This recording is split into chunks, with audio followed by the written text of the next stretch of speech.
다 같이 주약에 맞춰 묵도하심으로 수요 예배를 시작하겠습니다.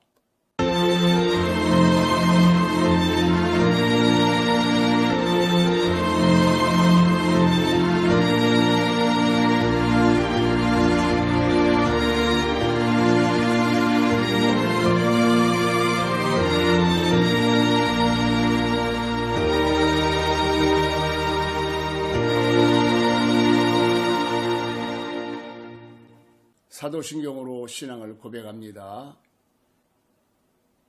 전능하사 천지를 만드신 하나님 아버지를 내가 믿사오며 그 외아들 우리 주 예수 그리스도를 믿사오니 이는 성령으로 잉태하사 동정녀 마리아에게 나시고 본디오 빌라도에게 고난을 받으사 십자가에 못 박혀 죽으시고 장사한 지 사흘 만에 죽은 자 가운데서 다시 살아나시어 하늘에 오르사 전능하신 하나님 우편에 앉아 계시다가 저리로서 산자와 죽은 자를 심판하러 오시리라.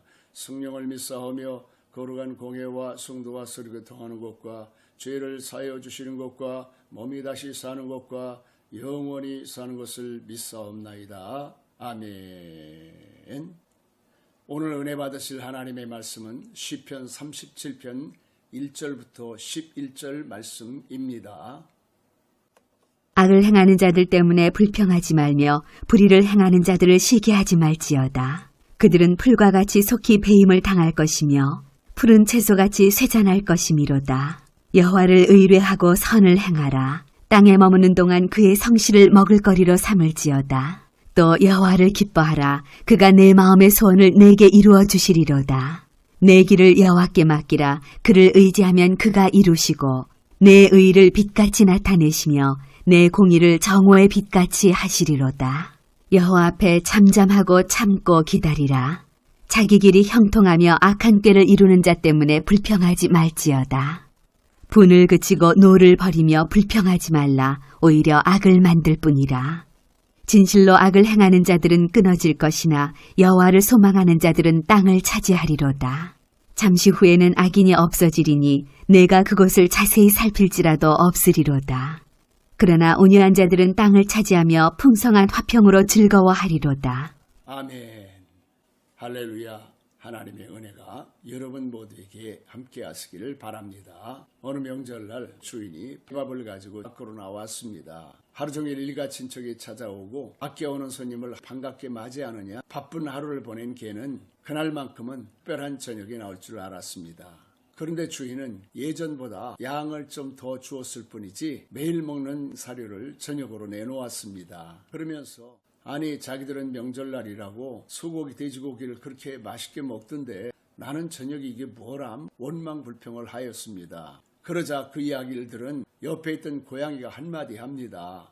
오늘은 주인이 너 생각해서 양을 더 많이 주셨네. 원망불평하지 마. 내가 오늘 명절날 소나 돼지처럼 주인의 밥상에 오르지 않은 것만 해도 감사해 타일렀다는 우화가 있습니다. 세상을 살다 보면 우리는 당장 눈앞에 일어나는 일로 원망 불평이 일어날 때가 있습니다. 오늘 성경 말씀은 의인은 고난을 받는데 자기는 형통하는지 이해할 수 없는 인생의 모순에 대해서 다윗 왕이 교훈을 남겼습니다. 그러면 사랑하는 성도 여러분, 이 모순이 가득한 세상에서 하나님께서 이 시대를 살아가는 저와 여러분에게 주신 말씀은 무엇일까요? 첫째로 여호와를 의리하고 선을 행하라는 것입니다. 악을 행하는 자들이 세상에서 번성하게 되어지면 자연히 이를 바라보는 사람들의 마음이 편안하지를 않습니다. 그래서 원망하고 불평하고 불신하는 마음이 일어납니다. 더 나아가서 하나님이 살아계시다면 왜 저 악인들을 심판하지 않으시나 하는 원망이 뒤따르게 되어집니다. 이런 세상에서 하나님을 믿고 하나님의 말씀대로 사는 일이 과연 옳은 일일까? 내가 손해보는 일은 아닐까? 이런 생각을 하게 되는 것입니다. 이러할 때 다행히 주변에 훌륭한 어른들이 계시거나 믿음이 좋은 사람들이 있다라고 하면은 그분들의 지지와 격려 속에서 흔들리지 않고 믿음을 지켜낼 수 있지만 그렇지 못한 경우에는 많은 사람들이 혼란스러워하는 것을 볼 수가 있습니다. 사랑하는 성도 여러분, 그러면 어떻게 해야 될까요? 오늘 하나님의 말씀에는 그럼에도 불구하고 하나님을 의리하고 선을 행하라고 말씀하셨습니다. 그렇습니다. 그럼에도 불구하고 믿음의 사람들은 아무리 세상에 악한 사람들이 번성을 하고 불의한 일들이 일어난다 할지라도 하나님을 의뢰하고 기도하면서 더욱 선을 행하며 살아갑니다. 그래야면 하나님께서 모든 문제를 해결해 주시고 저를 높여주시는 것입니다. 이 시편을 기록한 다윗은 골리앗과의 전쟁에서 승리한 후에 많은 사람들의 지지와 사랑을 받았습니다. 그러자 다윗이 그처럼 존경했던 사울왕이 오히려 다윗을 시기하며 질투하기 시작합니다. 나중에는 다윗을 죽이려고 창을 던지기도 하고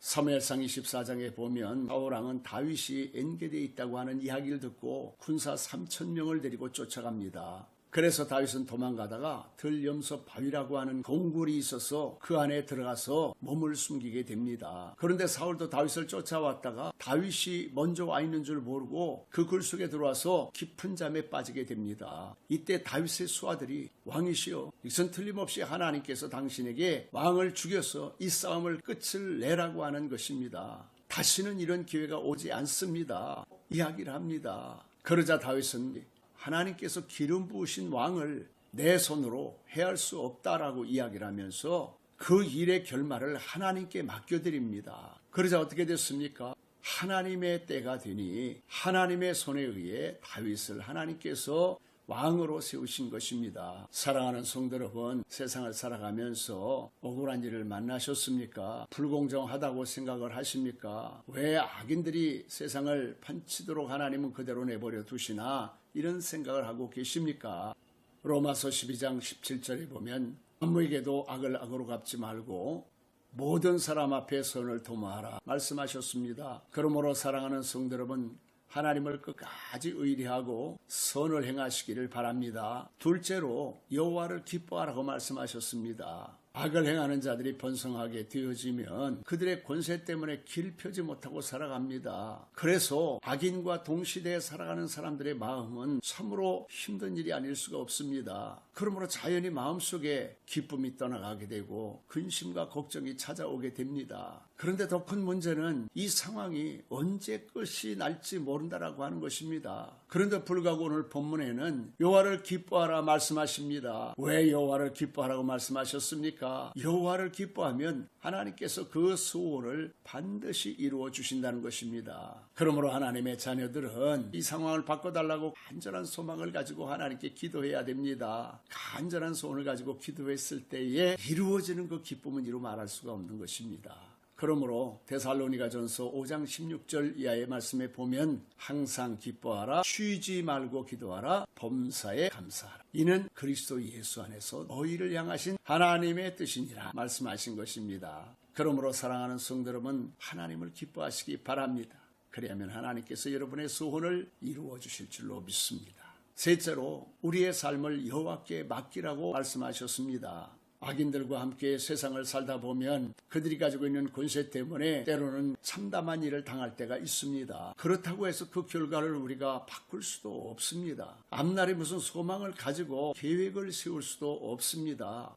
그럴 때에 우리는 과감하게 하나님 앞에 맡기고 내려놓아야 됩니다. 맡긴다는 일이 포기한다는 뜻이 아닙니다. 하나님이 반드시 그 모든 일을 더 좋게 만들어 주시기를 기대하고 하나님께 부탁을 드린다는 것입니다.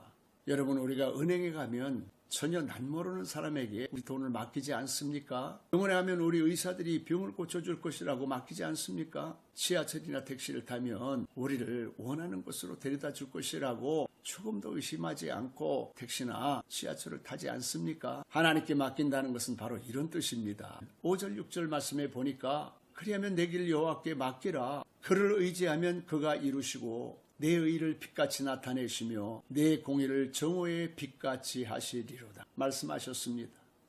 예수님께서도 수고하고 무거운 짐진 자들아 다 내게로 오라 내가 너희를 쉬게 하리라 말씀하셨습니다. 사랑하는 성도 여러분, 여러분의 모든 수고하고 무거운 짐을 우리 예수님께 맡기시기를 바랍니다. 넷째로 잘 참고 견뎌야 합니다. 사실 아무것도 할 수 없는 상황에서 견디는 일만큼 힘든 일은 없습니다. 그래서 대부분의 사람들이 시험이 찾아오고 환난이 찾아오고 어려움이 찾아오면 잘 참고 인내하는 일에 실패하는 일들을 많이 보게 됩니다. 그럼에도 불구하고 잘 참고 견디는 사람이 성공하고 복을 받습니다. 머시메로우 이야기라는 책이 있습니다. 아이들이 있는 곳에 머시메로우를 가져다가 너희들이 지금 이것을 먹어도 좋지만 그러나 일정 시간 동안 잘 참는 사람에게는 하나씩 더 주겠다고 제안을 합니다. 그러면 대부분의 아이들이 머시멜로를 먹고 싶기 때문에 나중을 생각하지 않고 그것을 다 먹어버립니다. 그러나 일부의 아이들은 지금 먹고 싶어도 나중에 하나 더 먹으려고 먹고 싶은 마음을 참고 기다리는 아이들도 있습니다. 이 실험을 하고 오랜 시간이 흘러서 그때 실험에 참여한 아이들이 세상에서 어떻게 살고 있나를 조사해 보았습니다. 놀라운 것은 머시멜로를 먹고 싶다고 당장 그것을 먹어버린 아이들보다 잘 참고 기다렸던 아이들이 상대적으로 훨씬 더 큰 영향력을 미치면서 살아가고 있는 것을 발견하게 되었습니다. 잘 참고 견디고 기다릴 줄 아는 사람이 성공한다고 하는 것은 아이들에게나 어른들에게나 공부를 하는 학생들에게나 직장에서 혹은 사업을 하면서 살아가는 사람들이나 하나님 앞에 믿음으로 사는 사람들 모두에게 다 똑같이 해당이 되는 이야기입니다.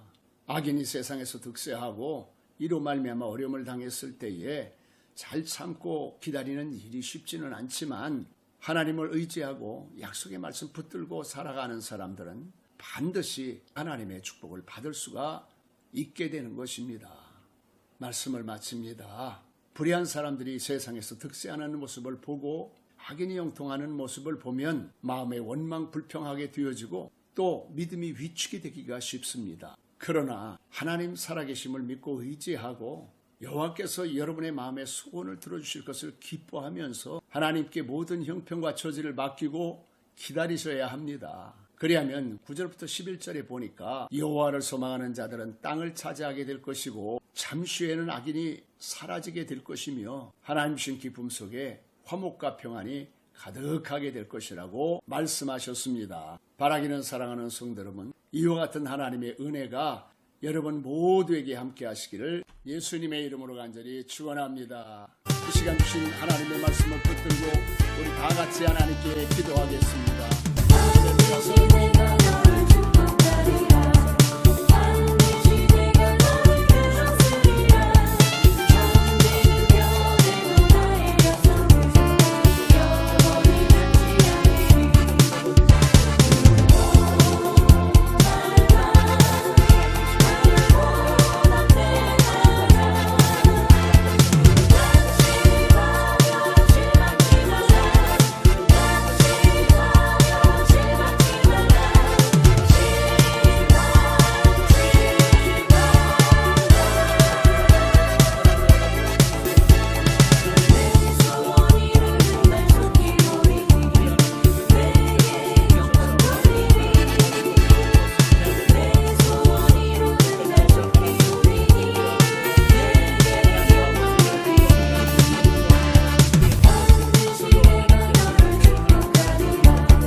기도합니다. 아멘. 할렐루야. 하나님께서 우리의 기도를 들어주셨습니다. 교회 소식을 말씀드리겠습니다. 지금은 교회력으로 사순절 기간입니다. 영광스러운 부활의 아침을 맞이하기 위해서 기도하면서 금식 또 절제로 주님과 더욱 가까워지는 시간이 되어주시기를 바랍니다. 다른 광고는 카톡 주보를 통해서 알려드리겠습니다. 다 같이 주기도문 하신 후에 예배를 마치겠습니다. 하늘에 계신 우리 아버지여, 이름이 거룩히 여김을 받으시오며 나라 임하옵시며 뜻이 하늘에서 이루어진 것과 같이 땅에서도 이루어지이다. 오늘날 우리에게 일용할 양식을 주옵시고 우리가 우리에게 죄진 자를 사하여 준 것 같이 우리 의죄를 사하여 주옵시고 우리를 시험에 들지 말게 하옵시며 다만 악에서 구하옵소서. 대개 나라와 권세와 영광이 아버지께 영원히 있사옵나이다. 아멘.